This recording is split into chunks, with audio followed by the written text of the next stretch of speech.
pemerintah pusat terkait penugasan guru non-ASN hingga akhir 2026 membuat guru honorer di Banjarmasin was-was. Atasi banjir, pemerintah Kabupaten Hulu Sungai Utara bergerak cepat membangun sodetan. Pasangan lansia viral Desa Parmasan Bawah akhirnya memiliki rumah layak huni.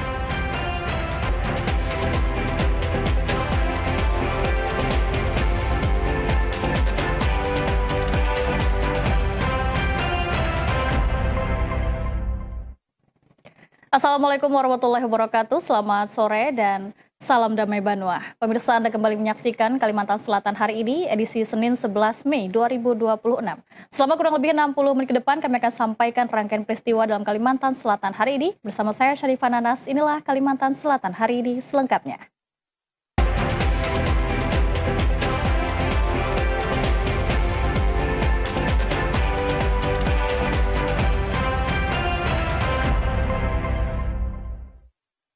Mengawal informasi hari ini, pemirsa, aturan pemerintah pusat terkait penugasan guru non-ASN hingga akhir 2026 mulai membuat sejumlah tenaga honorer di Banjarmasin was-was. Terlebih sosialisasi dari pemerintah daerah dinilai masih belum jelas, sementara sebagian guru masih khawatir jika data mereka belum masuk data pokok pendidikan Dapodik. Pemerintah pusat melalui surat edaran Menteri Pendidikan Dasar dan Menengah nomor 7 tahun 2026 mengatur penugasan guru non-ASN atau honorer di sekolah negeri hingga 31 Desember 2026. Kebijakan ini ditertibkan untuk memberikan kepastian kerja bagi tenaga pendidik non-ASN selama masa transisi menjelang penerapan aturan baru pada tahun 2027. Dalam aturan tersebut, tenaga honorer tidak lagi diperkenankan mengajar di sekolah negeri. Namun hingga saat ini, sosialisasi dari pemerintah daerah dinilai masih belum maksimal, sehingga menimbulkan kebingungan di kalangan tenaga pendidik non-ASN. Sejumlah guru honorer mulai was-was terhadap nasib mereka di masa mendatang. Terlebih bagi mereka yang datanya belum masuk ke dalam Dapodik Dinas Pendidikan. Kondisi tersebut membuat para tenaga honorer takut tidak mendapatkan kejelasan status dan kepastian pekerjaan di masa depan. Saya mendengar di isu-isu itu di sosial media itu lagi gempar-gemparnya bahwa guru honorer itu sudah tidak adakan lagi di tahun 2020 ini. Kemudian respon teman-teman yang sesama guru honorer sendiri, Pak, bagaimana, Pak? Respon teman-teman honorer sangat disayangkan bahwa isu ini tidak jelas, karena ini membuat kecemasan para guru honorer yang sudah mengabdi beberapa tahun, tiba-tiba mendengar isu ini dihapuskan honorer itu, Bu. Bagi tenaga honorer yang datanya sudah terdaftar dalam Dapodik, mereka mengaku lebih tenang dan tidak terlalu mengkhawatirkan kebijakan tersebut. Pasalnya, data yang sudah masuk ke sistem dinilai menjadi salah satu dasar pertimbangan pemerintah dalam menentukan kebijakan lanjutan terkait tenaga non-ASN. Ataupun kegelisahan sebenarnya pasti ada, cuman saya pribadi yakin pemerintah juga punya planning ke depan untuk kami. Nah, dan saya sedikit ada angin segar dan sedikit bersyukur karena sekolah saya sudah mendaftarkan para guru honorer di sekolah ini di Dapodik. Seperti itu, terhitung cepat kami masuk Dapodiknya itu bukan sekolah yang menunda-nunda guru honorernya, misalkan 3, 4, 5 tahun baru dimasukkan di Dapodik. Sementara itu, sejumlah kepala sekolah turut khawatir jika hal ini akan diberlakukan tanpa ada kejelasan yang akan berdampak terhadap proses belajar mengajar karena berkurangnya tenaga pendidik di masing-masing sekolah. Kebijakan yang ada yang baru-baru ini memang dari kami belum menerima secara khusus dari Dinas Pendidikan terkait arahannya, cuman hanya membaca di media, kemudian diinformasi sama sesama teman membicarakan terkait itu. Jadi mau tidak mau kami harus siap apabila memang diberlakukan tahun 2026 ini terakhir untuk tidak menerima lagi atau tidak menerima guru yang non-ASN. Kalau penghargaan pasti lah bulan, kan ada beberapa sudah dibilang ke ulun, bagaimana Bu katanya mau ingin ke ngajar di lain, cuma kan setelah diberi masukan, akhirnya mereka tetap bertahan ya gitu. Itu lah yang biasanya kayak bahasa Inggris, kemudian PJOK kan tidak mungkin dihandle oleh wali kelas kayak gitu kan, ya pasti akan mungkin mengurangi ini lah bulan, untuk pelajar kayak gitu. Pihak sekolah berharap pemerintah daerah dapat segera memberikan sosialisasi dan kejelasan terkait implementasi aturan tersebut agar tidak menimbulkan kecemasan berkepanjangan bagi para tenaga pendidik non-ASN. Pemerintah Kabupaten Hulu Sungai Utara bergerak cepat atasi banjir dengan membangun sodetan di daerah barat menuju Sungai Barito. Selain juga melakukan normalisasi sungai di wilayah timur dengan anggaran sebesar 10 miliar rupiah untuk program atasi banjir. Gerak cepat dilakukan pemerintah Kabupaten Hulu Sungai Utara dalam menangani ancaman banjir yang rutin terjadi. Menurut Wakil Bupati Hulu Sungai Utara Hero Setiawan yang akrab dipanggil Iwan Alabio, tahun ini pemerintah daerah sudah mengalokasikan anggaran 10 miliar rupiah dalam APBD untuk program mitigasi banjir.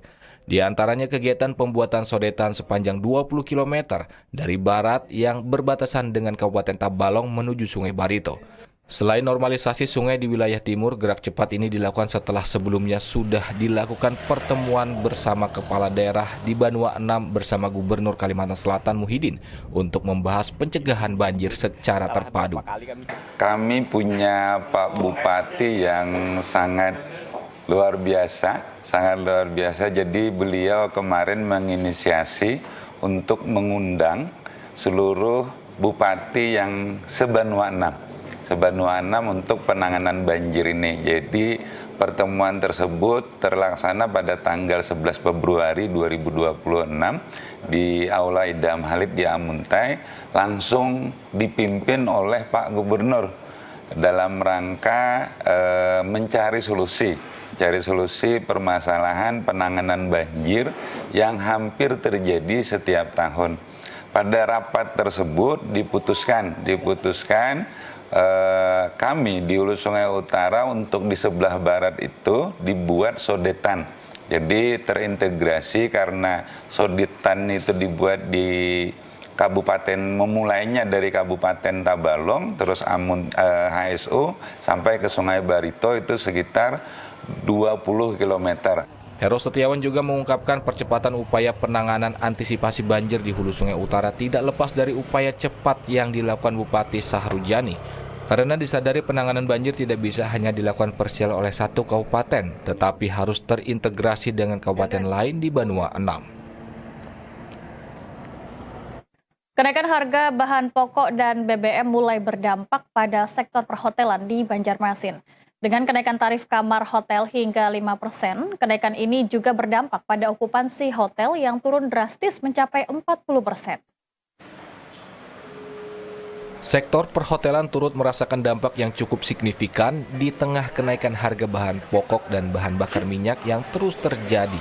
Berdasarkan pantauan TVRI di salah satu hotel berbintang di kawasan Ayani, Kota Banjarmasin, manajemen mengaku terpaksa melakukan penyesuaian tarif kamar akibat meningkatnya biaya operasional. Kenaikan tarif kamar dilakukan di kisaran 4 hingga 5% dari harga sebelumnya. Penyesuaian ini dilakukan untuk menutup berbagai kenaikan biaya, mulai dari kebutuhan bahan pokok hotel, biaya distribusi hingga operasional harian yang ikut terdorong oleh kenaikan harga bahan bakar minyak. Sejak memasuki kuartal pertama tahun ini, tingkat hunian kamar atau okupansi hotel terus mengalami penurunan drastis. Penurunannya disebut mencapai 30 hingga 40% dibandingkan periode sebelumnya.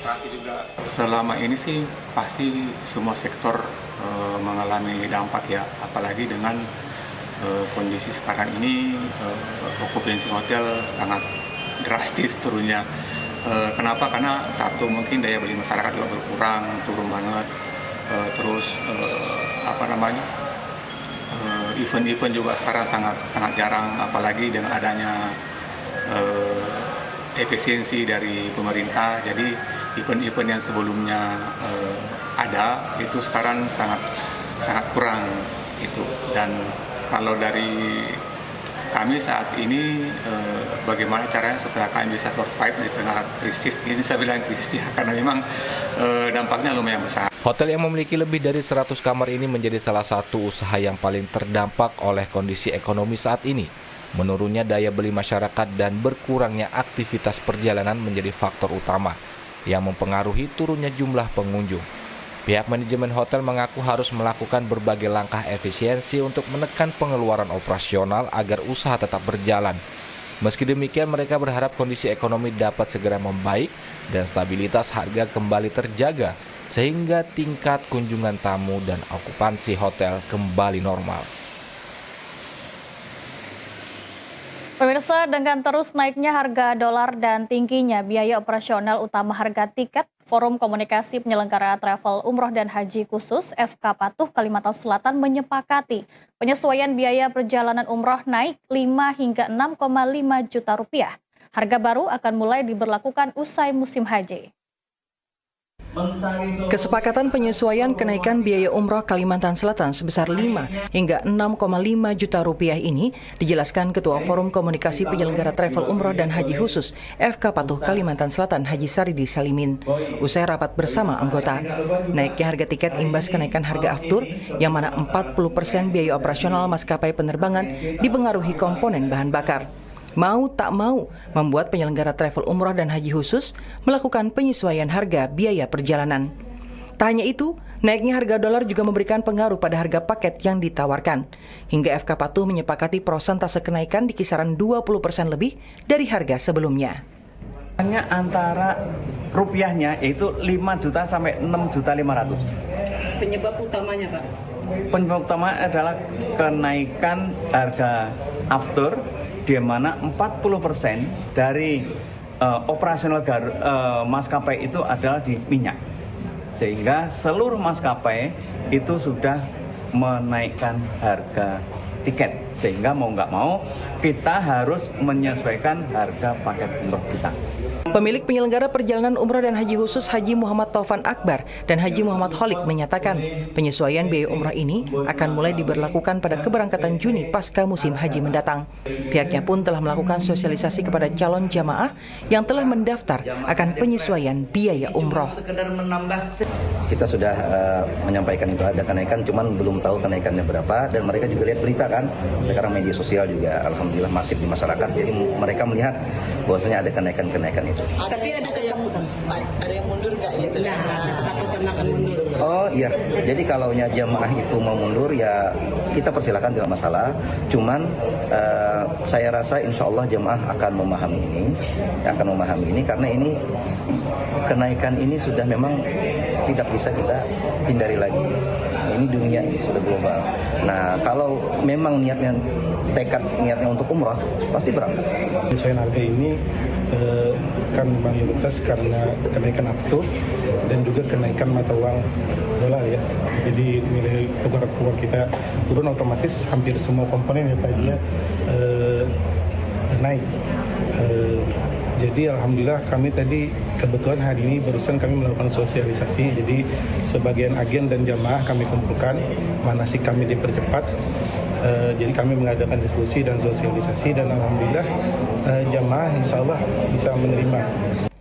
Dari data FK Patuh Kalimantan Selatan, untuk keberangkatan Juni, terdata lebih dari 6.500 masyarakat Kalimantan Selatan yang telah terdaftar akan menunaikan ibadah umroh. Pasangan lansia viral di Paramasan. Informasinya saat lagi, tetaplah bersama kami.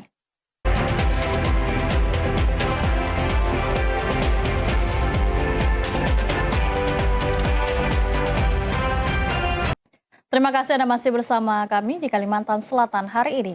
Pasangan lansia viral yang tinggal di Gubuk Reot, Desa Paramasan Bawah, Kabupaten Banjar, akhirnya memiliki rumah layak huni.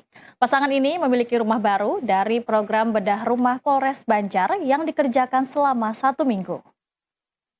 Gubuk yang berada di wilayah Desa Paramasan Bawah, Kabupaten Banjar inilah yang sebelumnya ditempati Suni dan Marsita selama sekitar 10 tahun. Jauh dari kondisi layak huni, Gubuk Reot ini menjadi tempat berlindung pasangan lansia tersebut dalam menjalani aktivitas sehari-hari. Hidup dalam keterbatasan ekonomi dan menggantungkan bantuan dari warga sekitar membuat pasangan ini tetap bertahan tinggal di rumah yang nyaris roboh. Setelah viral di media sosial dan mendapat perhatian melalui program bedah rumah Polres Banjar pada minggu lalu, kini tempat tinggal pasangan lansia ini berubah menjadi rumah layak huni, kokoh dan rapi.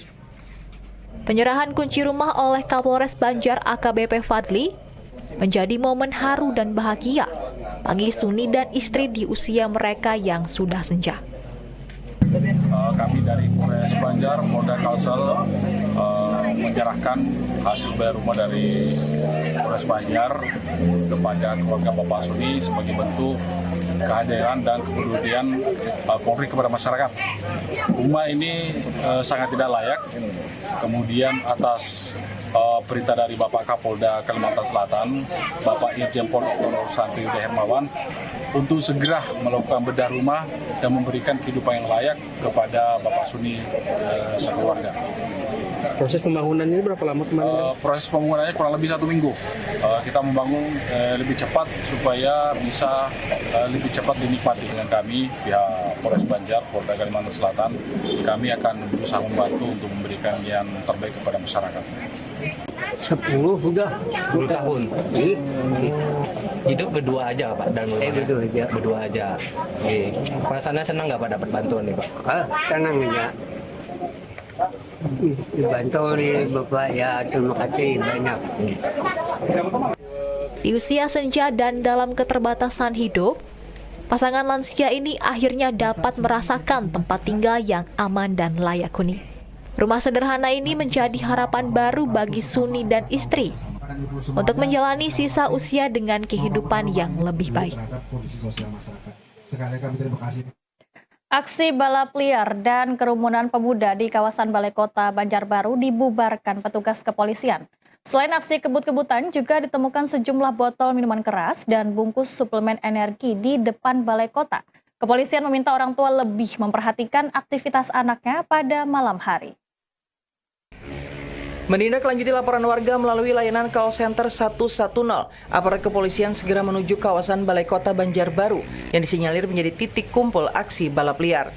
Di lokasi petugas mendapati puluhan remaja yang sedang asik nongkrong dan sebagian lainnya melakukan aksi kebut-kebutan. Mirisnya, tepat di depan Balai Kota juga ditemukan sampah botol minuman beralkohol serta bungkus minuman berenergi yang diduga kuat digunakan untuk mabuk oplosan. Pemapta Polres Banjarbaru Ibtu Muhammad Saikoni mengatakan, setelah menerima laporan warga dan mendatangi lokasi, banyak anak muda nongkrong dan sebagian tengah kebut-kebutan. Pihaknya langsung membubarkan agar tidak terjadi hal-hal yang tidak diinginkan. Kami menindaklanjuti laporan warga lewat 110. Setelah itu kami langsung menerima dan menuju TKP untuk mengecek apa benar ada laporan balapan liar. Ternyata setelah dicek di TKP banyak anak muda nongkrong dan ada sebagian yang kebut-kebutan sepeda motor. Setelah itu kami bubarkan semua, suruh pulang ke rumah masing-masing. Terus datang anggota dari Perintis Polda untuk membantu kami.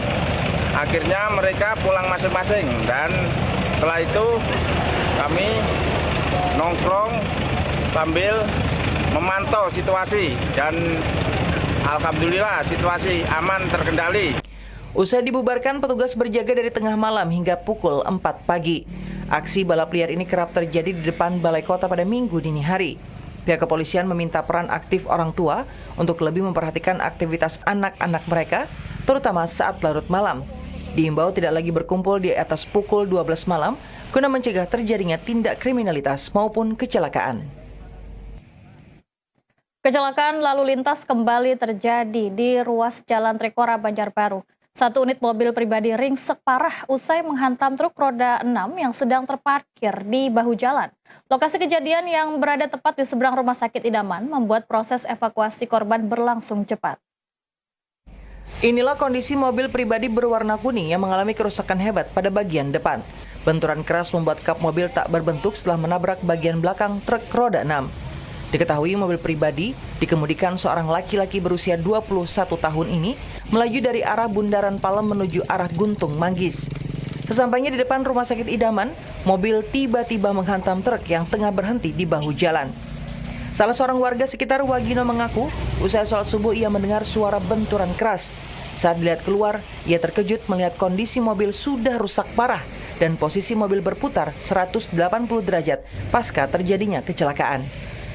Dengar suara, bangun, terus melihat posisi mobil juga kayak tadi. Suaranya nyaring benar kah? Nyaring, memang nyaring. Kalau korbannya kan melihat lah? Ada melihat. Oh, langsung dievakuasi orang? Ada melihat dulu. Posisi mobil kuning itu seperti apa nih Om? Seperti tadi yang belum diderek. Berputar? Posisi kayak gitu juga, saya lihat bisa kayak gitu.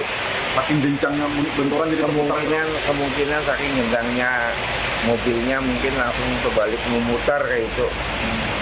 Pengemudi mobil yang mengalami luka serius segera dilarikan ke ruang IGD Rumah Sakit Idaman yang berada tepat di seberang lokasi kejadian. Korban mengalami luka cukup parah pada bagian kepala, tangan kiri, dan beberapa bagian badan terkena pecahan kaca mobil. Kepolisian mengamankan kedua unit mobil beserta pengemudi truk untuk proses penyelidikan.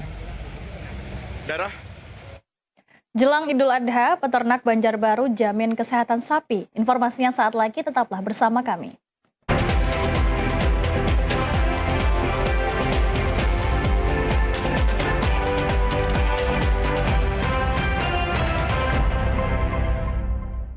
Jelang Hari Raya Idul Adha, geliat penjualan hewan kurban di Kota Banjarbaru mulai meningkat. Meski harga BBM berfluktuatif, para peternak memastikan harga sapi kurban tetap stabil dan dalam kondisi sehat berkat vaksinasi dini. Menjelang Hari Raya Idul Adha 1447 Hijriah, aktivitas di sejumlah kandang peternakan sapi di Kota Banjarbaru mulai menunjukkan peningkatan. Para peternak melaporkan pesanan hewan kurban mulai berdatangan masuk dari pelanggan setia maupun pembeli baru di sekitar wilayah perkotaan. Salah seorang peternak sapi di Kelurahan Loktabat Selatan, Mahfud, mengatakan kondisi pasar hewan kurban tahun ini tergolong stabil.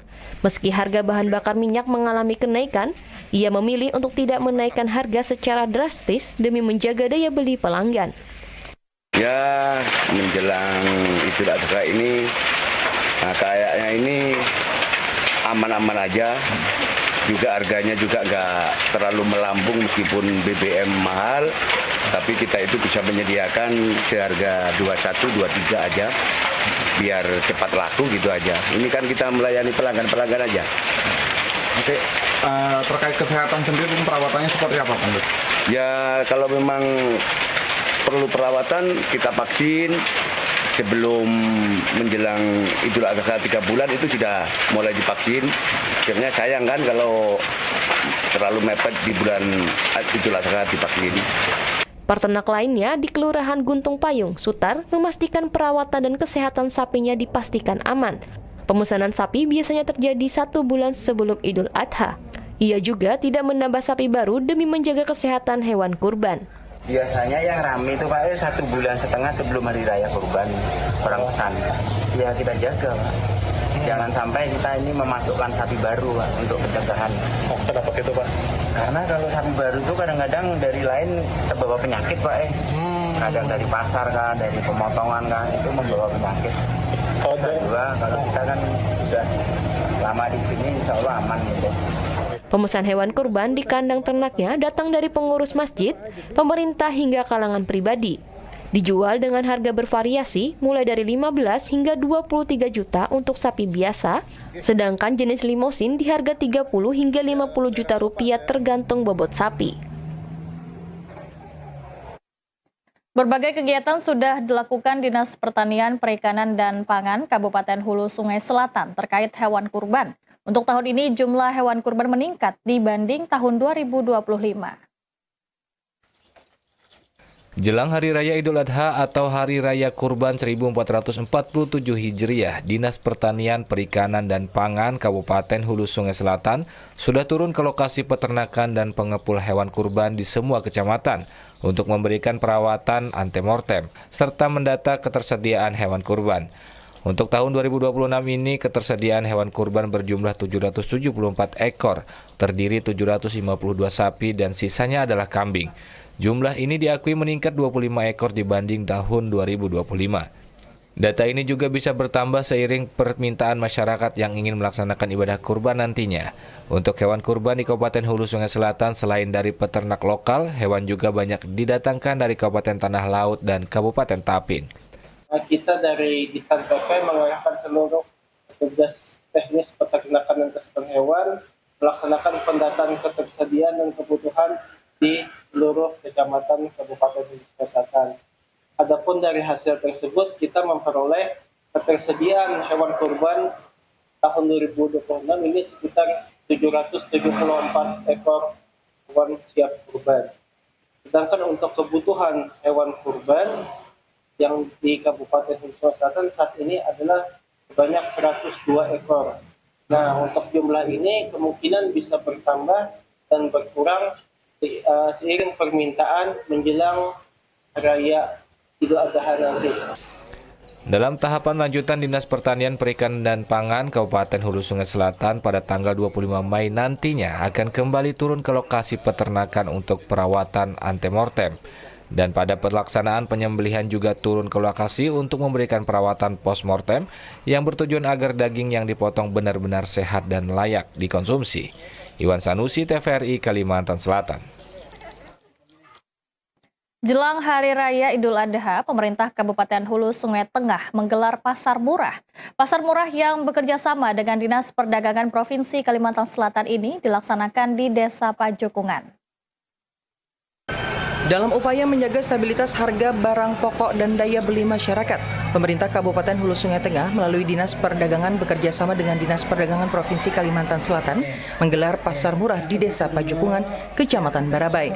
Sekretaris Dinas Perdagangan Hulu Sungai Tengah, Jamhari, menyebut kegiatan pasar murah ini sekaligus bentuk intervensi pemerintah daerah untuk meringankan beban masyarakat menjelang Hari Raya Idul Adha.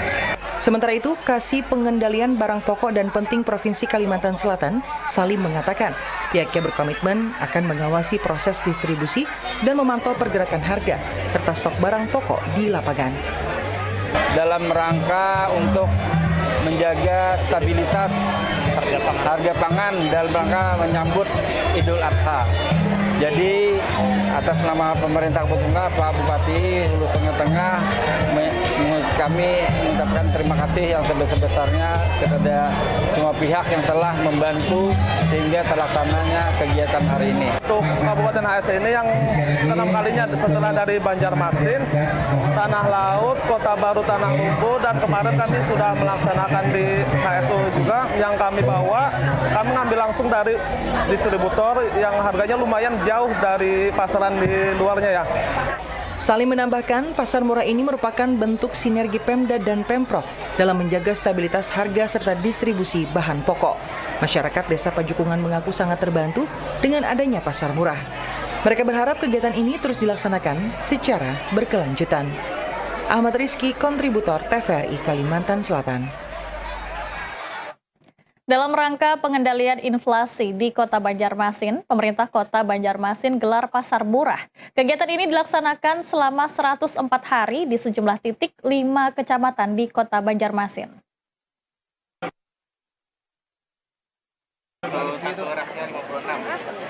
Pemerintah Kota Banjarmasin buktikan komitmennya dalam pengendalian inflasi di Kota Banjarmasin melalui kegiatan pasar murah. Sebanyak 1.000 paket berisi 2 liter minyak goreng dan 2 kg gula pasir disiapkan. Dijual seharga Rp51.000 untuk warga yang memiliki KTP domisili Banjarmasin. Wali Kota Banjarmasin Muhammad Yamin mengatakan, pasar murah akan dilaksanakan di sejumlah titik di Kota Banjarmasin secara bergiliran. Hal ini untuk memudahkan mobilitas warga, sehingga dapat memperoleh bahan pokok murah di kawasan sekitar tanpa harus menggunakan kendaraan.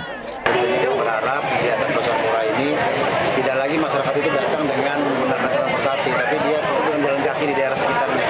Saya kira akan lebih hemat ya. Artinya masyarakat tanpa harus naik motor ya. Jadi kita datang pasar murah itu kita di sekitaran masyarakat yang memang membutuhkan. Ini juga yang menjaga stabilitas harga ya. Mudah-mudahan ke depan kita bisa meningkatkan inflasi dan harga pokok di Kota Banjarmasin bisa maju dan Paket berisi minyak goreng dan gula pasir hanya diperuntukkan untuk warga Banjarmasin. Sementara masyarakat umum dapat menebus murah bahan pokok lainnya, yakni beras SPHP 5 kg seharga Rp59.000, serta telur ayam yang dijual sebesar Rp56.000 per satu raknya. Sementara itu, pelaksanaan pasar murah di Kota Banjarmasin mendapat antusiasme yang besar dari masyarakat. Bahkan sejumlah warga rela berjalan kaki demi mendapatkan bahan pokok dengan harga yang lebih terjangkau. Panas terik tidak menghalangi masyarakat untuk mengantre di kegiatan pasar murah yang bertempat di Taman Muara Kelayan, Kecamatan Banjarmasin Selatan. Berbekal KTP domisili Banjarmasin, warga sudah dapat menukarkan 1 paket berisi 2 kg gula pasir dan 2 liter minyak goreng seharga Rp51.000. Salah seorang warga, Suhartini, mengaku ini bukan kali pertama ia mengikuti kegiatan pasar murah. Perbedaan harga yang cukup jauh dengan pasar membuatnya ingin terus mengikuti berbagai kegiatan pasar murah ke depannya. Sebelumnya pernah sempat kayak pasar murah kayak Bang? Pernah lagi dulu di Kelapa Tahu aja. 15. Terus kayak apa Ibu perasaan dengan adanya kalau dibandingkan lawan dengan harga di luar sana, ya jadi iya, karena kita murah di sini Bang. Jauh lah Bu harganya. Jauh. Karena kalau misalnya ada lagi pasar murah kan akan datang lagi kan ada undangan misalnya. Pasar murah ini tidak hanya diramaikan oleh masyarakat dari Kelurahan Kelayan. Seorang ibu rumah tangga asal Kelurahan Pekapuran Raya, Salasia, rela berjalan kaki sejauh 2 km demi memperoleh bahan pokok yang lebih terjangkau. Tanggal 9 lah. Tanggal 9 langsung ke lompat baris panjang tadi. Sekalinya terus ada petugas itu. Berapa umupian? Lihat KTP juga. Oh, masuk jalan 62 ya. Nah, kasih langsung tadi. Ada masalah menghadang berdirian lagi. Untung benar enak. Langsung kan bapak di anu Bu aja. Jadi apa tadi yang pengen tukar di pasar murah sini? Nah, minyaknya aja. Jangan ada duitnya nukar beras enggak. Kalau dibandingkan di luar harganya ini murah banget lah begitu kan? Ini murah, karena segala gula nih ya lah. Minyak 20. Nah, minyak 21. Nah, 41. Ini kita ada berapa tadi 2 liter. Makan kelak sampai banyak lah. Pada kegiatan pasar murah kali ini juga terdapat perbedaan jalur antrean, di mana untuk lansia dan ibu hamil mendapatkan jalur prioritas, sehingga tidak perlu berdesakan dengan antrean jalur umum. Sesaat lagi kami sampaikan informasi seputar haji. Tetaplah bersama kami.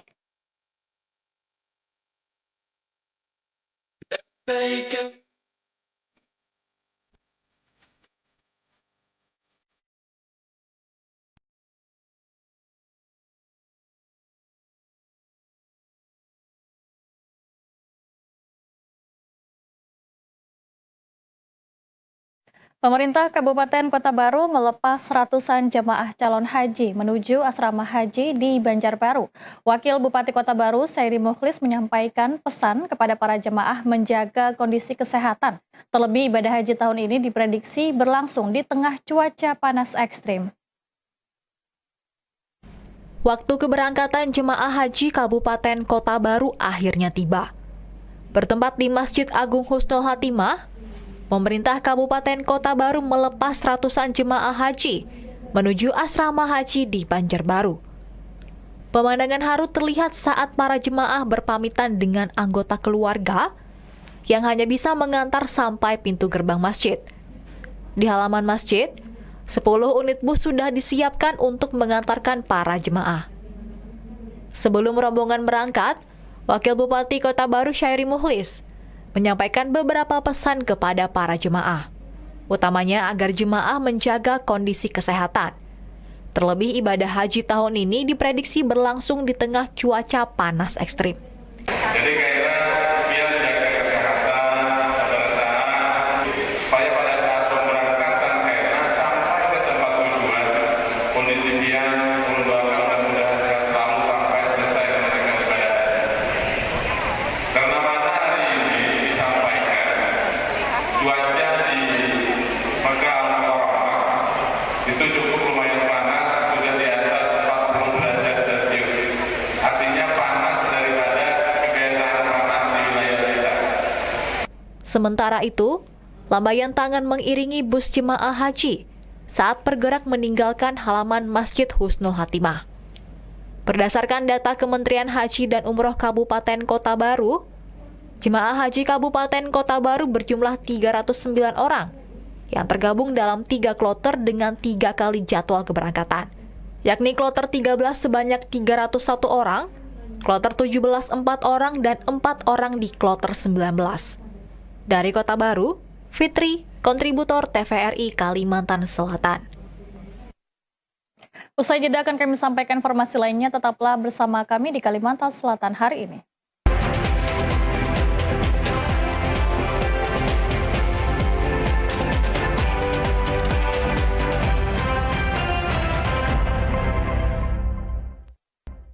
Terima kasih Anda masih bersama kami di Kalimantan Selatan hari ini. Pemirsa, pengabdian masyarakat digelar program studi Magister Farmasi Fakultas Matematika dan Ilmu Pengetahuan Alam Universitas Lambung Mangkurat di Desa Awang Bangkal Barat, Kecamatan Karangintan, Kabupaten Banjar. Kegiatan ini mengangkat tema peningkatan kesehatan masyarakat melalui pemanfaatan sumber daya lahan basah dan edukasi farmasi berbasis lingkungan.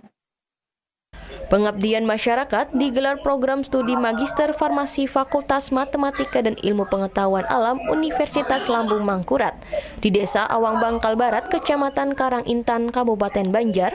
Dalam kegiatan mengusung tema peningkatan kesehatan masyarakat melalui pemanfaatan sumber daya lahan basah dan edukasi farmasi berbasis lingkungan.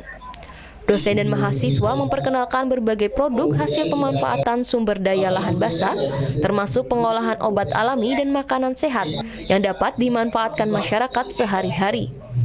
Melalui program pengabdian ini, masyarakat diberikan edukasi tentang pentingnya pemanfaatan potensi lingkungan secara sehat dan berkelanjutan, khususnya dalam bidang farmasi berbasis lingkungan. Kegiatan ini diharapkan mampu meningkatkan pengetahuan dan kesadaran masyarakat dalam memanfaatkan sumber daya lahan basah menjadi produk yang bermanfaat bagi kesehatan dan perekonomian warga. Untuk pengabdian ini bisa memberikan hal yang sangat penting bagi masyarakat, terutama di bidang kesehatan. Nanti akan di beberapa yang akan disampaikan adalah terkait dengan obat bahan alam dan juga produk-produk lainnya yang nanti bisa digunakan oleh masyarakat. Ini sebagai inovasi tertentu ya dari masyarakat yang mungkin nanti akan digunakan terutama untuk kesehatan masyarakat sendiri. Pemerintah Desa Awang Bangkal Barat menyambut baik kegiatan akademik ini. Kegiatan dinilai memberikan manfaat positif dalam meningkatkan pengetahuan, keterampilan, serta inovasi masyarakat desa. Kami atas nama pemerintah desa sangat mendukung dan sangat menerima dengan baik kegiatan hari ini, karena kalau kita lihat dari materi itu kan lebih banyak edukasi kepada masyarakat. Jadi mudah-mudahan dengan adanya kegiatan ini masyarakat tuh lebih inovatif lagi untuk kemaslahatan kehidupannya. Selain melibatkan dosen dan mahasiswa, pengabdian masyarakat ini juga menghadirkan narasumber dari eksternal untuk memberikan materi dan berbagi pengalaman kepada peserta. Kegiatan serupa diharapkan dapat terus dilaksanakan secara berkelanjutan untuk mendorong pemberdayaan dan kemandirian masyarakat desa. Setelah sekian lama diwacanakan, Kabupaten Tanah Bumbu akhirnya memiliki Mall Pelayanan Publik atau MPP. Tempat layanan terpadu ini terletak di kawasan Pusat Niaga Bersujud, Kecamatan Simpang 4, yang mulai aktif melayani pada hari ini. Peresmian gedung MPP di lantai 2 eks Pasar Minggu tersebut dilakukan Bupati Andi Rudi Latif akhir pekan tadi. MPP ini menghadirkan 16 kantor pelayanan publik seperti Disduk Capil, kantor perizinan satu pintu, pelayanan SIM, KPP Pratama, imigrasi, pengadilan, BPJS, kantor urusan agama, Basnas hingga perbankan. Bupati Andi Rudi Latif menegaskan, MPP ini diharapkan mampu menghadirkan layanan yang cepat, mudah, transparan, terintegrasi dan profesional dalam satu tempat. Ia optimis kehadiran MPP di Pusat Niaga Bersujud sangat strategis dan ideal. Hal ini mendorong pertumbuhan ekonomi pelaku usaha karena pasar tersebut akan ramai dengan masyarakat yang melakukan pelayanan publik. Pembukaan Mall Pelayanan Publik ini merupakan wujud nyata komitmen pemerintah daerah dalam meningkatkan kualitas pelayanan. Melalui MPP, masyarakat dapat mengakses berbagai layanan dari instansi pemerintah pusat, pemerintah daerah, BUMN, BUMD, hingga sektor swasta secara terpadu tanpa harus berpindah-pindah tempat. Namanya MPP itu tentunya harus ditempatkan di tempat-tempat yang strategis, yang ramai, ya. Ya tidak mesti juga harus luas, tapi paling tidak maksud tujuan daripada MPP ini adalah memudahkan memudahkan masyarakat kita dalam hal mangkas waktu, ya kan? Mereka bisa belanja atau bisa berlibur atau bisa melakukan kegiatan apapun itu. Di samping itu mereka juga bisa urusan administrasi tentunya. Sementara terkait kelanjutan pembangunan gedung MPP di Jalan 30 Kecamatan Batu Licin yang kini terbengkalai, Bupati Andi Rudi berkomitmen pihaknya akan melanjutkan proses penyelesaian proyek fisiknya. Namun fungsi gedung nantinya akan disesuaikan dengan kebutuhan lainnya. Hakim, TVRI Kalimantan Selatan. Sebanyak 50 UMKM di 9 kecamatan yang ada di Kabupaten Tapin menerima bantuan Z-Mart dari Badan Amil Zakat Nasional. Peluncuran program Z-Mart dilakukan langsung oleh Bupati Tapin Yamani. Dalam rangka membantu UMKM yang ada di Kabupaten Tapin dalam berusaha, Badan Amil Zakat Nasional berikan bantuan Z-Mart kepada 50 UMKM yang ada di 9 kecamatan di Kabupaten Tapin. Bantuan menurut Ketua Basnas Tapin Haji Nor Ipansyah terdiri dari 30 bantuan Basnas Pusat, 10 Basnas Provinsi Kalimantan Selatan, dan 10 Basnas Kabupaten Tapin. Bantuan yang diberikan berupa modal usaha sebesar 8 juta rupiah per orang, berupa barang dagangan, dan tidak perlu dikembalikan oleh penerima bantuan. Peluncuran program Z-Mart dilakukan langsung oleh Bupati Tapin Yamani. Ini ada peluncuran untuk Z-Mart yang kami luncurkan itu sebanyak 50 mustahik yang menerima yang tersebar di 9 kecamatan. Alhamdulillah Bupati hari ini telah meluncurkan. Semoga ini dapat bermanfaat karena di zakat kami tidak melalui zakat yang produktif, jadi tidak uang tapi zakat produktif. Karena mudah kami berikan produktif ini tidak dikembalikan, tapi dimanfaatkan. Bupati Tapin Yamani mengatakan, program bantuan UMKM ini nantinya dapat membantu para pedagang di Tapin untuk mengembangkan usahanya. Bonceng dari Basnas, mudah-mudahan ini kita harapkan pihak Basnas ini bisa cerdas, cermat, tepat sasaran. Jadi supaya UMKM kita yang ada di Tapin ini terbantu. Ini sinergi dengan program PN yang bantuan UMKM itu Pak? Ya, alhamdulillah nyambung. Membantu dari program dari pemerintah daerah, ya otomatis juga membantu UMKM yang ada kita di Tapin. Di tahun yang akan datang, pemerintah daerah menargetkan program Z-Mart naik 2 kali lipat, sehingga UMKM di Tapin dapat terus berkembang. Pemirsa, berikut perakiraan cuaca esok Selasa 12 Mei 2026. Informasinya akan disampaikan Prakirawan Rara Rahmita Nur Afifah dari Stasiun Meteorologi Syamsuddin Nur Banjarmasin. Halo Sobat Cuaca, jumpa lagi dalam update perakiraan cuaca wilayah Kalimantan Selatan yang berlaku untuk esok hari Selasa 12 Mei 2026 bersama saya Rara Rahmita Nur Afifah, Prakirawan Stasiun Meteorologi Syamsuddin Nur Banjarmasin. Sobat Cuaca, berdasarkan perakiraan dinamika atmosfer esok hari, siklon tropis Hagupit masih terpantau aktif di perairan Filipina. Sementara itu, angin pada lapisan 3000 feet di wilayah Kalimantan Selatan dominan bertiup dari tenggara dengan kecepatan berkisar antara 15 hingga 20 knot. Selanjutnya untuk kondisi umum di Kalimantan Selatan pada esok hari, untuk angin permukaan diperkirakan dominan bertiup dari arah barat laut hingga tenggara dengan kecepatan 5 hingga 20 km per jam. Suhu udara diperkirakan berkisar antara 24 hingga 32 derajat Celcius dan kelembapan udara berkisar antara 64 hingga 98%. Pada pagi esok hari terdapat potensi terjadinya hujan di beberapa wilayah di Kalimantan Selatan, di antaranya potensi hujan yang dapat disertai kilat atau petir terjadi di Kabupaten Banjar, Barito Kuala, Tapin, Tanah Bumbu, dan Kota Baru. Terdapat potensi hujan ringan di Kabupaten Balangan, Tabalong, dan Tanah Laut, sedangkan untuk wilayah lainnya diperkirakan berawan. Pada siang hingga sore hari terdapat potensi terjadi hujan ringan di Kota Banjarmasin, Banjarbaru, Kabupaten Banjar, Barito Kuala, Tanah Bumbu, dan Tanah Laut, sedangkan untuk wilayah lainnya diperkirakan berawan. Selanjutnya untuk perakiraan cuaca pada malam hari, secara umum diperkirakan berawan, namun masih terdapat potensi hujan ringan di Kabupaten Hulu Sungai Utara dan Tanah Bumbu, dan perlu diwaspadai terhadap potensi hujan yang dapat disertai kilat atau petir di Kabupaten Kota Baru. Pada dini hari menjelang pagi hari, cuaca diperkirakan berawan di seluruh wilayah Kalimantan Selatan. Selanjutnya kita beralih ke perkiraan tinggi gelombang untuk esok hari. Di perairan Banjarmasin berada pada kategori rendah yang berkisar antara 0,5 hingga 1,25 meter. Dan perlu diwaspadai untuk perairan Tanah Laut, Tanah Bumbu, dan Kota Baru, tinggi gelombang berada pada kategori sedang yaitu berkisar antara 1,25 hingga 2,5 meter. Kami mengimbau kepada masyarakat Kalimantan Selatan untuk selalu waspada terhadap potensi cuaca ekstrim saat memasuki masa peralihan dari musim hujan ke musim kemarau yang ditandai dengan perubahan cuaca dari panas terik menjadi hujan sedang hingga lebat yang dapat disertai kilat atau petir dan angin kencang secara tiba-tiba dalam durasi singkat. Waspada juga terhadap potensi angin kencang, puting beliung, dan hujan es serta menggalakkan gerakan memanen air hujan untuk mengantisipasi musim kemarau. Demikian update perakiraan cuaca wilayah Kalimantan Selatan yang dapat kami sampaikan. Untuk informasi lebih lengkap, Sobat dapat mengakses aplikasi Info BMKG atau bisa juga melalui Instagram kami di @cuacakalso. Selamat melanjutkan aktivitas Anda, terima kasih dan sampai jumpa. Usai jeda akan kami sampaikan informasi lainnya, tetaplah bersama kami.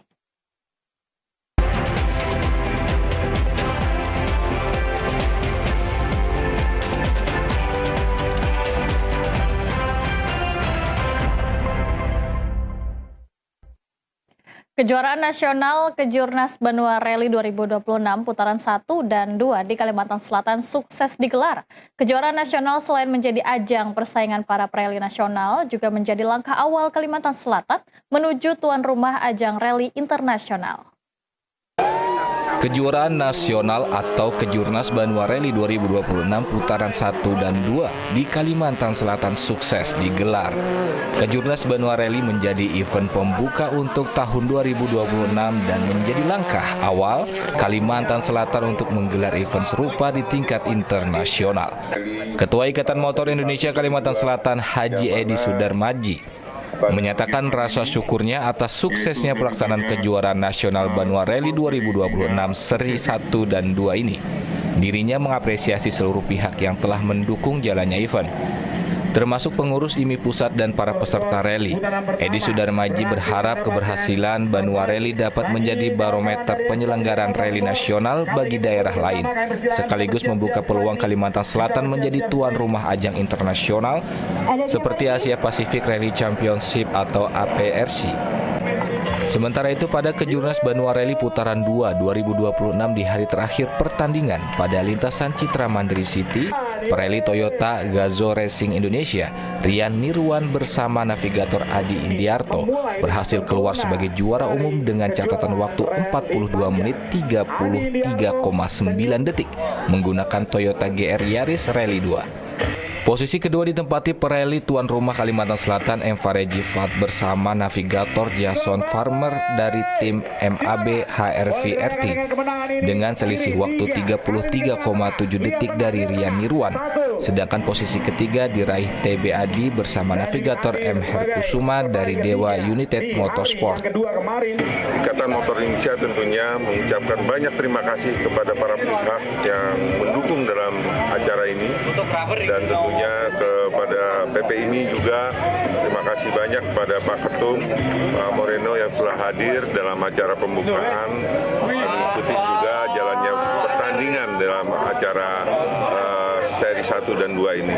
Dan tentunya kita berharap event di Kalimantan Selatan ini menjadi satu barometer buat kawan-kawan kita di provinsi lain, menjadi satu acuan dan tentunya bisa yang lebih baik lagi tentunya itu, dan menjadi satu harapan besar di Kalimantan Selatan akan dilaksanakan kegiatan event yang bertaraf internasional yaitu Asia Pacific Championship. Ketua IMI Kalsel Edi Sudarmaji menambahkan perkembangan pembalap muda Kalimantan Selatan cukup membanggakan. Sejumlah pareli lokal berhasil naik podium pada ajang Banua Rally 2026 ini. Pihaknya berharap melalui event seperti ini akan lahir lagi generasi pembalap muda Kalimantan Selatan yang mampu berprestasi di tingkat nasional maupun internasional. Suksesnya penyelenggaraan Banua Rally 2026 memperkuat posisi Kalimantan Selatan sebagai salah satu daerah penyelenggara olahraga otomotif nasional. Selain itu, prestasi pereli muda tuan rumah menjadi sinyal positif bagi lahirnya generasi baru pembalap rally berprestasi dari Banua. Pemirsa, berikut kita ikuti laporan informasi lalu lintas dari 13 kabupaten kota di Kalimantan Selatan, kerjasama TVRI dengan Direktorat Lalu Lintas Polda Kalimantan Selatan. Laporan hari ini disampaikan Brigadir Ananda Yuliana dari Satlantas Polres Banjarbaru. Assalamualaikum warahmatullahi wabarakatuh. Saya Brigadir Ananda dari Satuan Lalu Lintas Polres Banjarbaru. Pada hari Senin tanggal 11 Mei 2026, izin melaporkan langsung situasi terkini arus lalu lintas di Bundaran Palem, Kota Banjarbaru. Dapat kita lihat dari arah Karangrejo menuju Bundaran Masjid Agung terpantau ramai lancar. Kemudian dari arah Bundaran Masjid Agung menuju Putung Manggis terpantau ramai lancar. Kami himbau kepada pengguna jalan agar selalu berhati-hati dalam berkendara. Untuk pengguna roda 2 agar selalu menggunakan helm standar nasional Indonesia. Kemudian bagi pengemudi roda 4 agar selalu menggunakan safety belt. Demikian yang dapat saya laporkan. Wassalamualaikum warahmatullahi wabarakatuh. Salam presisi. Informasi tadi sekaligus menutup perjumpaan kita. Demikian Kalimantan Selatan hari ini. Saya Syarifah Nanas, mewakili kerabat kerja yang bertugas, pamit undur diri dari hadapan Anda. Wassalamualaikum warahmatullahi wabarakatuh. Selamat sore dan salam damai Banua.